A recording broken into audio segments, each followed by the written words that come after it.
What if your destiny was sealed long before you even took your first breath?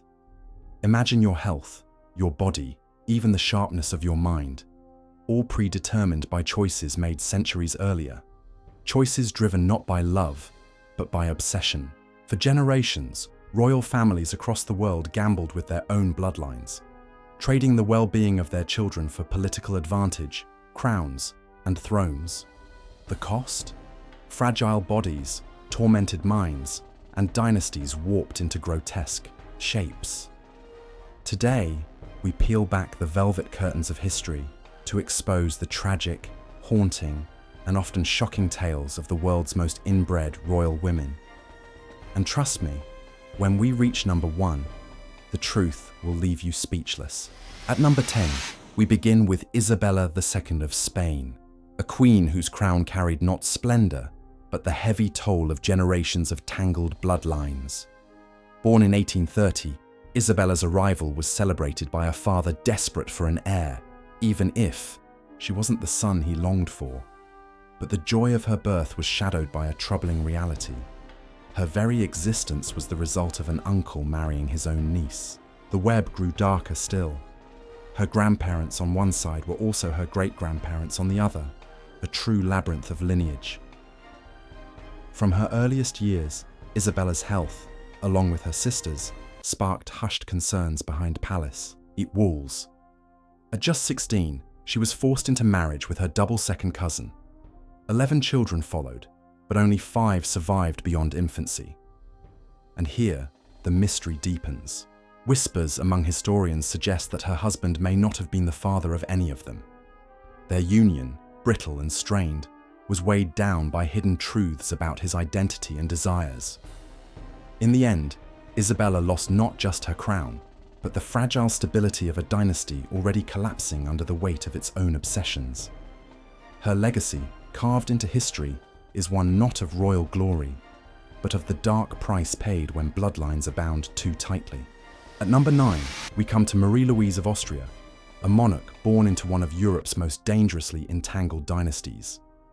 Her parents were not just cousins, but double first cousins, sharing both sets of grandparents.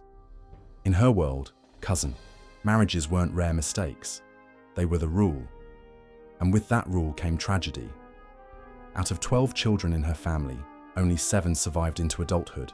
The depth of inbreeding in her bloodline was so severe that, genetically, Marie-Louise had only 4 unique great-grandparents, half the number a person should normally have. Scientists today compare that kind of genetic compression to what you'd see in isolated, cut-off populations. At just 18, Marie-Louise's life was no longer her own. She was handed over in marriage to none other than Napoleon Bonaparte, the man who had once been her father's sworn enemy. The union was no romance. It was a calculated political strategy designed to secure peace and, above all, to produce a male heir. For Marie-Louise, the marriage wasn't just about loyalty or love. It was about carrying the weight of an empire, forced onto her young shoulders. At number 8, we leave behind the grandeur of royal palaces and step into the quiet streets of a small American town, where the shadows of inbreeding still linger, even in modern times. This is the story of Lorraine Whittaker, a name tied to one of the most unsettling family histories ever documented. Featured in a well-known documentary, the Whittakers became living proof of what happens when generations of isolation and intermarriage spiral out of control. Lorraine herself stands out as one of the most extreme cases of inbreeding recorded in recent history. But the story doesn't end with her. She became the mother of Timmy Whittaker, a man many consider to be one of the most genetically impacted individuals alive today. Their lives are not a spectacle meant for shock, but a haunting reminder. Inbreeding isn't just a royal problem, locked in dusty history books. It's a human reality, one that still repeats itself in forgotten corners of the modern world. At number 7, we meet Maria I of Portugal, a monarch remembered by some as Maria the Pious, though many historians might say Maria the Troubled is far more fitting. Born in 1734, Maria carried with her the burden of a bloodline already weighed down by centuries of intermarriage. Her parents, King Joseph I of Portugal and Maria Anna of Spain, were themselves part of the long, tangled tradition of Iberian royalty, marrying far too close within their own family tree. By the time Maria was born, she was already the product of generations of genetic narrowing. But her own choices, or rather the expectations placed upon her, sealed her fate. To preserve the dynasty, Maria married her own uncle. The outcome was heartbreaking, though tragically predictable. Of her children, nearly half did not survive, and genetic complications almost certainly played a devastating role. As the years wore on, the cracks spread beyond her bloodline and into her mind. Maria's mental health deteriorated so sharply that eventually she was declared unfit to rule. Her downfall didn't come from rebellion, conquest, or assassination. Instead, her monarchy was slowly undone by the silent toll of genetic repetition, proving that sometimes the deadliest enemies of royal dynasties were not found on the battlefield, but in their own family tree. At number 6, we uncover the heartbreaking saga of Marie-Louise Elisabeth d'Orléans, a woman whose life reads less like a royal biography and more like a Gothic tragedy written in blood and sorrow. Her story began in dysfunction. Marie-Louise's father was forced into marriage with his own cousin, herself an illegitimate daughter of King Louis XIV. From the very beginning, her destiny was shaped by a dynasty that valued bloodlines over well-being. As the eldest surviving child, Marie-Louise never had the freedom to choose her own path. Instead, she was married off once again to another cousin, Prince Charles of Berry. The result of their union was devastating. 3 children, none of whom survived childhood.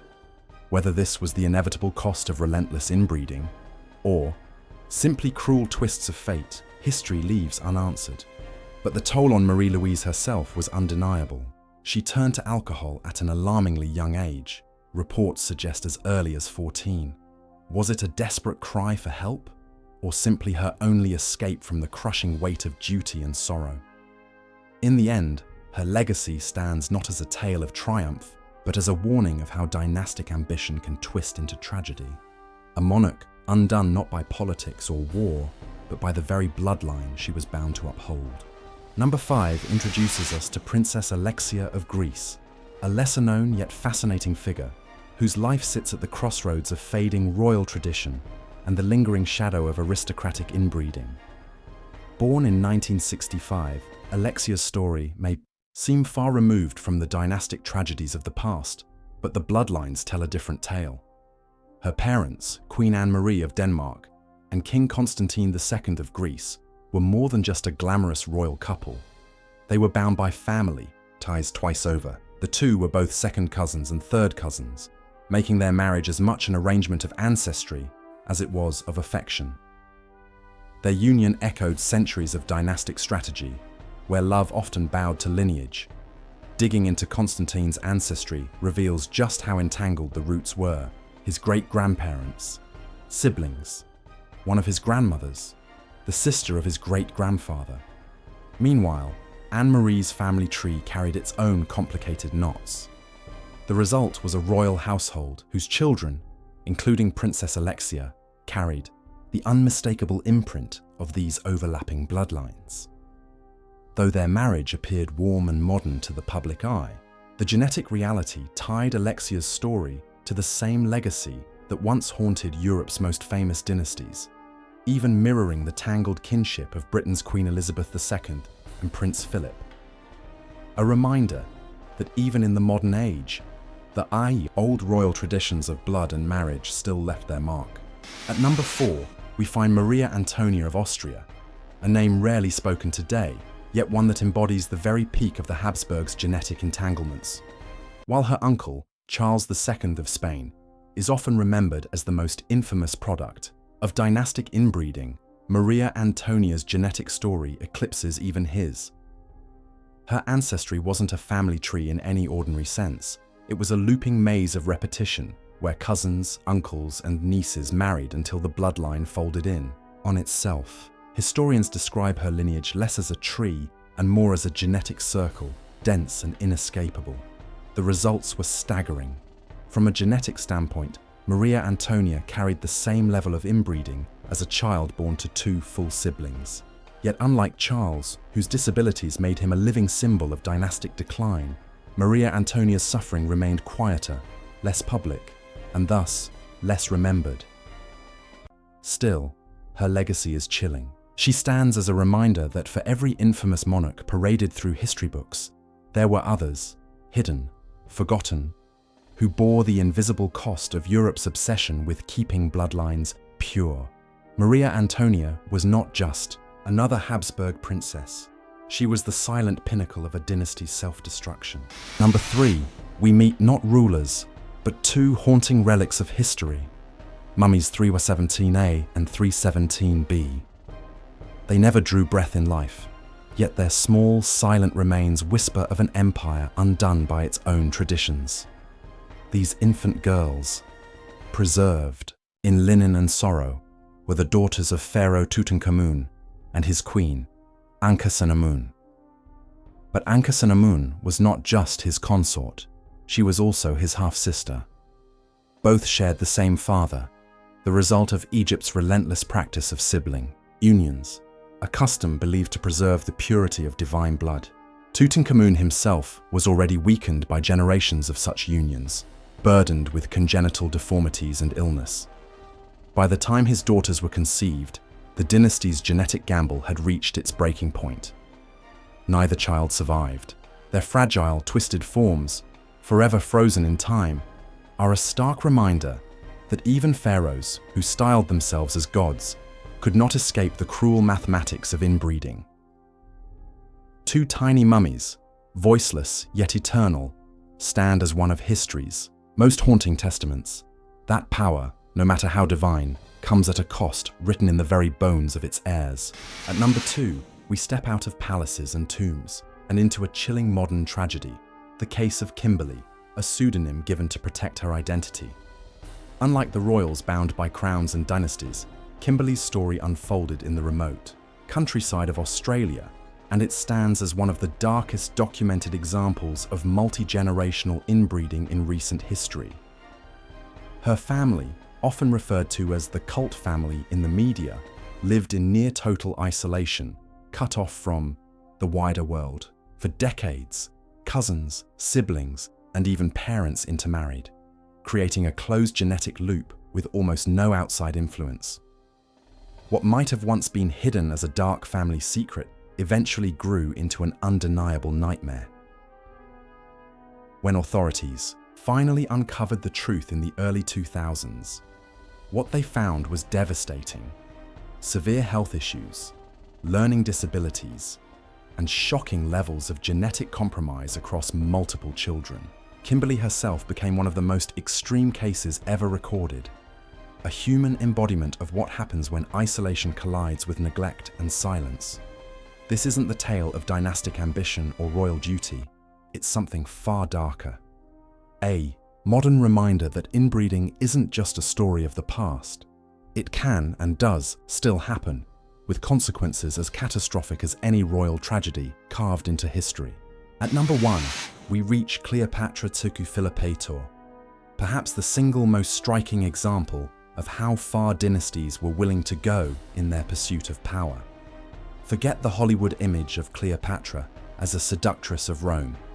This Cleopatra was not a romantic legend, but the raw embodiment of dynastic obsession, a woman whose very existence was a living experiment in bloodline preservation. Born into the Ptolemaic dynasty, Cleopatra II carried the legacy of a family that pushed the boundaries of inbreeding to their extreme. Her parents were siblings, her grandparents were siblings, and her own brothers and sisters were married to one another in carefully arranged unions, all for the sake of keeping the throne locked inside their own veins. Cleopatra herself was forced into marriages within this closed circle, ruling alongside her siblings before eventually claiming power alone. She was powerful, yes, but also the genetic culmination of centuries of relentless lineage folding back onto itself. Even her very name, borrowed from a rare Syrian princess, was one of the only traces of outside influence allowed into the Ptolemaic line. Everything else, every alliance, every child, every marriage, was calculated to protect the dynasty's grip on Egypt. Cleopatra too stands as both a ruler and a cautionary monument. The cost of obsession with purity, written into flesh and blood, from the dazzling courts of pharaohs to the shadowed villages of modern times. These stories remind us of one haunting truth. History isn't only shaped by swords and crowns, but also by the unseen hands of biology. Blood, just as much as power, can decide the fate of empires.